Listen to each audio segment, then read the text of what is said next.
so gentle, so pansagey. Oh, we're rolling. Hey everybody, 3D Icicle Freeze here. In the last episode, we pretty much started Route 3 and just pretty much went about defeating trainers and leveling up Muna, which was actually very needed. In this episode, we are going to be interrupted right now by a Charon battle. By Charon's theme song. Anyway, he says, Jake, stop! We both have a trio badge, so let's see which one of us is stronger. Charon, our second rival battle against Charon.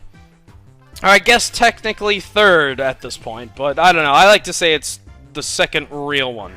Anyway, he still sends out his Oshawott first. It's level 14. You know, again, you still should be good. He obviously has water gun, so you still have to be careful about that, you know, move when you're sending out your, you know, starter. I don't know why. I'm like, bleh. Focus energy, that could be a little scary, but I should be fine. Hopefully, I think after this I'm going to use Yawn. He says, oh, you chose a good move as usual.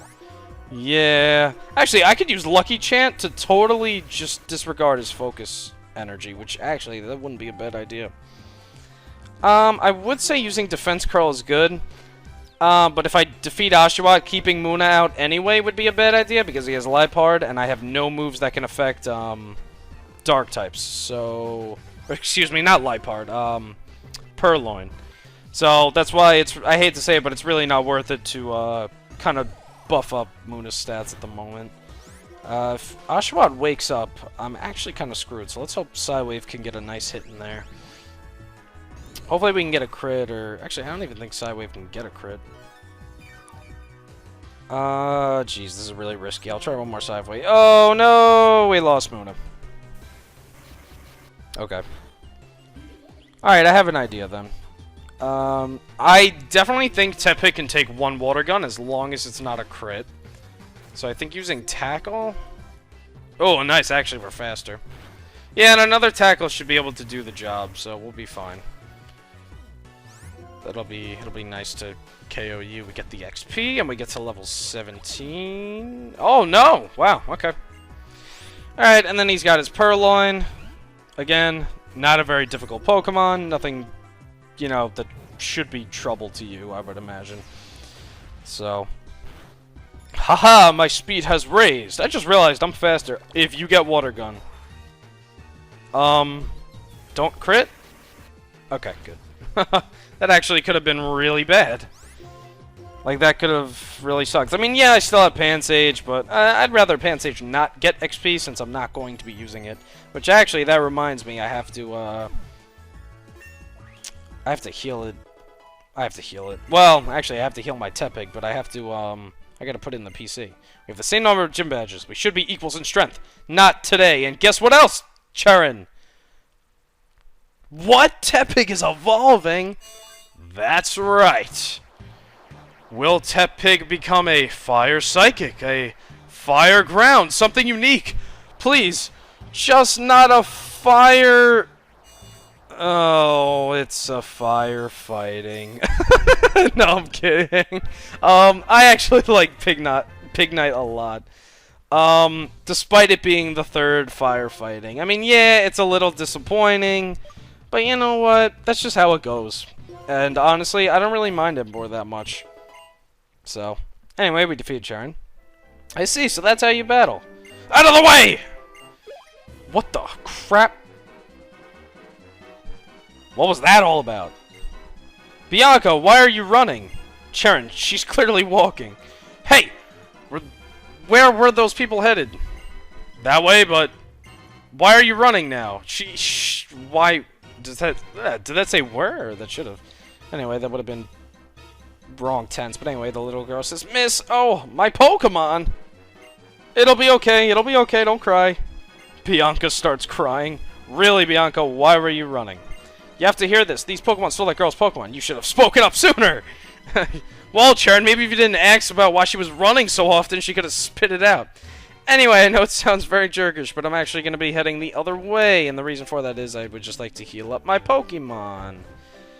But anyway, so we're just going to heal real quick. I would definitely recommend healing up. Anyway, she says if all your Pokemon are fully good, she says your Pokemon are really energetic. It's like, what if I don't think so? What if they do need to be healed? Anyway, Pignite, as you can see, attack is good, defense, special defense average, and speed is actually pretty good. Let's see. I don't know about you guys, but actually, I have like OCD with like moves being in specific places. Which actually, that reminds me. Okay, that's. I'm gonna put Lucky Chant down here. I like it. Like, I don't know. Like my moves have to be in specific places, or it's like it pisses me off. Anyway, alright, so we're gonna get this item over here. We get a super potion. You guys may have saw that little, like, shaking in the grass. We're gonna be going over that later this episode, so don't worry about that quite yet. But anyway, Charon stands outside the cave that, they're at. They ran inside here. Jake, your Pokemon's HP is fine and you're ready to go, right? Yep, let's go. Okay. Jake! This bothersome bunch doesn't really listen to reason. That child cannot use a Pokemon to its full potential. Doesn't that make the Pokemon sad? It's the same thing for all your Pokemon, so hand them over to us now. Better yet, we'll just take them. And we battle the Team Plasma Grunt, who literally doesn't have a name, and they're just Team Plasma Grunt. Anyway, he's got a Patrat. We should be okay to defeat him. I'm really trying to get Muna to get some HP, but it's unfortunately proving to be really tough. Nah, it's not tough. It's just, yeah, tough is an over-exaggeration. It's just getting a little difficult right now. Only because Scythe Wave, like, literally just has a mind of its own. And actually, this is a great opportunity because he just used Bide. And actually, a trick about Bide is, what you want to do is, when they use Bide, as long as you haven't hit them, continue to not hit them and raise your own stats. I think that's actually one of the best strategies you can have for Bide. So, anyway, as long as I just keep side-waving this guy away, he should pretty much die. So, yeah, so I know I was telling you guys about this last episode, if you remember, but I'm still recording, actually, in the same night, so everything's the same. I'm still sweating, I'm not tired, and should be fun. Should be fun to be sweating and not tired at almost 12 in the morning. Probably not a good sign. I really have to break this, though, because it's actually really bad. But, oh well, we beat him. We got 213 XP, which is actually a lot. And yes, Psybeam. A really good psychic move, nonetheless, really this early. Unfortunately, I have Jolly Nature. Oh, I just gotta get over this stupid nature stuff. Like, I really gotta get over that. I don't know why it bothers me so much. Especially because there used to never be nature, so I don't know why it bothers me now. I don't know. I guess because I guess. Nah, well, yeah, that's true. But, you know, I guess I just feel like it's just, it lowers your stats when you can just spend 20 more minutes, like, getting a different one with better stats or something. That's how I always feel about it. But anyway, Psybeam with Stab still should be doing a pretty good amount. And actually, I think in the end, even when I have Musharna, my special attack will still be higher. So, you know, it's not so bad. Anyway, we get to battle alongside Charon, which I actually really like a lot. And why do you target the same Patrat as me? Oh, you didn't use Bite on the right person. Oh, now you did. Okay. Alright, let's see. Come on, Psybeam. One-shot him. Or defeat him. Okay, good. Good. I'm impressed. I was gonna say, if that didn't defeat him, that probably wouldn't have been a good omen for things to come, because if he's at half health, and Psybeam's a great move, so. Especially this early on. Ouch! Hopefully I'm... yeah. I could have gotten flinched, but luckily I did not. Alright, so yeah, we do half health. I'm impressed. Oshawott, I need you to... Okay, good. I'm fine with that. I'm fine with that. Bite Charon's Oshawott all you want. Oh, he's still not defeated. Please use a move. Okay, you used attack the one. You just like... Alright. Please use Water Gun one more time. You're faster than me. Please. Yay! You did it. So your Oshawott listens to me because you're a bad trainer. Anyway, we get to level 12. 2 in special attack. See, my special attack is still the highest stat. There we go. That's what I'm talking about, baby. And anyway, they lost. Sore losers! In order to liberate Pokemon from foolish people, we will take their Pokemon. Whatever, what a waste of time. Come on, what reason could possibly justify stealing Pokemon from people? Pokemon trainers like you are making Pokemon suffer. What do you mean, trainers are making Pokemon suffer? I don't get that at all. We'll give you back the Pokemon, but be aware of how this Pokemon suffers from being used by people. Someday, open your eyes to your own complicity. Trainers bring out their Pokemon strength. Pokemon believe in their trainers and respond to that. I don't understand what about that makes Pokemon suffer. Okay, Jake, I'll return the Pokemon. Very good point, Sharon. Very good point. Anyway, we got 2 new Pokemon we can find in this little cave. Roggenrola! Roggenrola! As the anime would say. Or in the anime, what Roggenrola would say. Roggenrola is actually a good Pokemon. It's very slow, but it has sturdy, so it can take a hit. And the best part is, its attack stat's really good. Its defense stat is really good. But the best part is, it is not the Golem, or the Graveler, or the Geodude of this gen, because it's not part ground, which means grass and water do not have that ×4, which is really nice.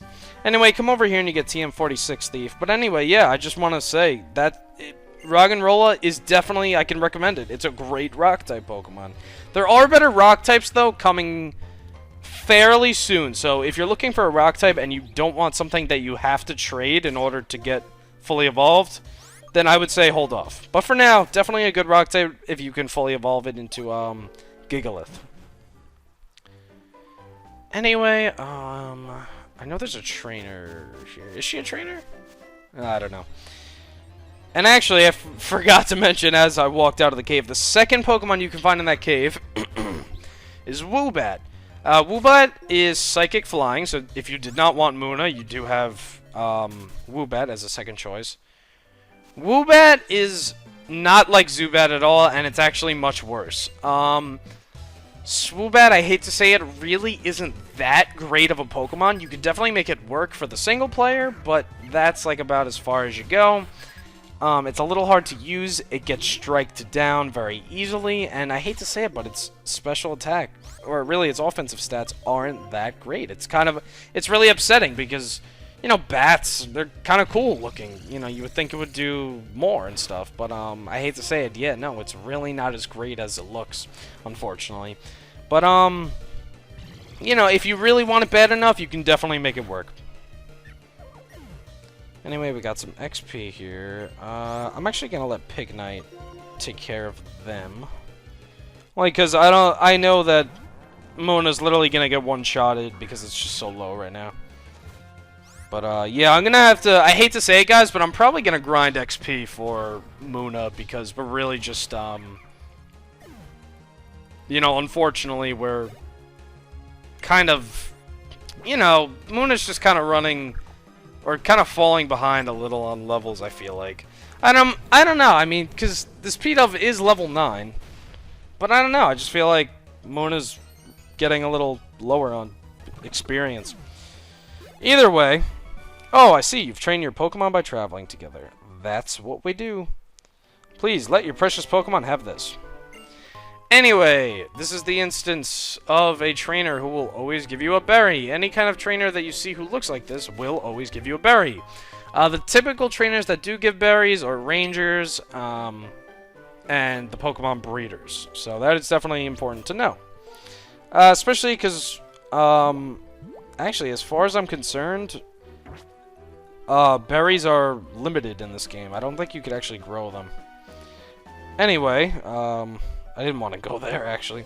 But she says, Jake, thank you so much. The two of you got her Pokemon back. I'm lucky to have friends like you two. And she says, thank you so much, mister. Take this as a thank you present. And she gives you some heal balls, which is actually a really good type of Pokeball. She says, those are heal balls. They completely heal the captured Pokemon on the spot. It's actually really nice. So, I think that's really cool. And we get the job done there. So, let's go. If you come down here, I'm actually going to Alright, I was going to attempt to avoid Pokemon. Luckily, we didn't find any new Pokemon in this route, because there are a few new Pokemon in this route. And actually, there's some things I want to explain. Hopefully, yay, let me go. Okay, because I just want to find Sharon. You'll see him in this darker grass, which we have not seen yet. He says, Jake, stop. The dark, tall grass over there. Every now and again, 2 Pokemon will pop out at the same time, so you have potential double battles in the dark grass. Also, he fails to mention that in the darker grass, Pokemon are actually higher levels too. If you want to know the specific amount, it's like 3 or 4 levels. Like, it's decently higher. Later in the game, there's actually a part where I noticed that Pokemon are literally like 8 levels higher in the dark grass. So it's kind of important to, you know, take note when going into darker grass when you're collecting items or when you're training. But anyway, I think this is actually a good place to end off. I think we've gotten far enough. We helped that little girl get her Pokemon back. And yeah, we also battled Sharon too. So anyway, I'd like to thank you guys so much for watching, and in the next episode we are going to be heading to Nacrene City, following behind Sharon. I will see you guys next time.